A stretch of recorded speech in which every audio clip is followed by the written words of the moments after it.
Ah, je pense qu'il y a un vrai débat aujourd'hui là-dessus, c'est-à-dire c'est un vrai débat parce que la concurrence change. Il y a des projets de salles dans l'agglomération, des choses comme ça. Donc je pense qu'il faut se poser toujours les bonnes questions au bon moment. Et je pense que objectivement, c'est le bon moment. On a toujours eu cette réflexion parce qu'un établissement public pour de la gestion de spectacles, de salons, de choses comme ça, il y en a très très peu. Hein. Donc on a démontré quand même que ça pouvait fonctionner. Hein. Donc voilà. Mais je pense que les enjeux aujourd'hui sont quand même très économiques et qu'au niveau de ce qui se passe globalement dans le monde du spectacle, de l'événementiel et tout ça, je pense qu'il est bien, c'est le moment de se poser les bonnes questions pour pouvoir répondre et continuer à faire en sorte que cette salle fonctionne, quoi.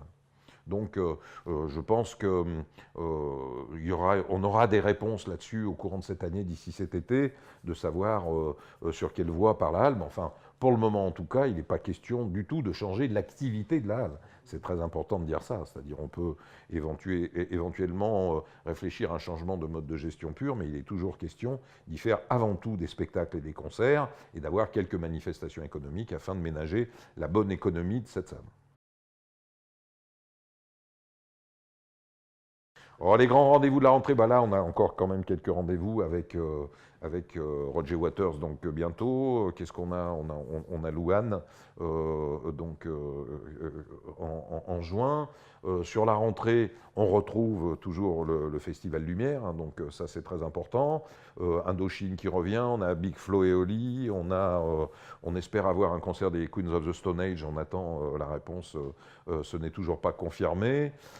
Qu'est-ce qu'il y a donc Julien Clerc qui revient. Après, on a, disons, les institutionnels de la halle, Gérard qui revient, Laurent Gérard qui revient faire un ou deux spectacles, MC Solar, on a beaucoup de choses, Christine and the Queens, donc voilà, on a aussi la Saint-Élion qui a vraiment trouvé ses marques à la halle, c'est le cas de le dire, et ça fonctionne très très bien, donc il y a encore un programme très chargé sur la fin de l'année.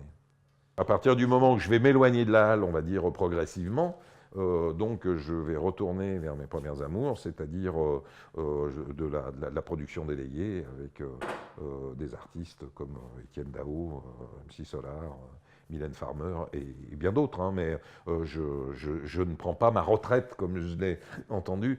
Donc je pense en plus qu'il est important dans des équipements comme la halle qu'il y ait un renouveau aussi au niveau de la direction et de la direction artistique. Donc, mais je ne vais certainement pas m'arrêter de travailler, loin de là.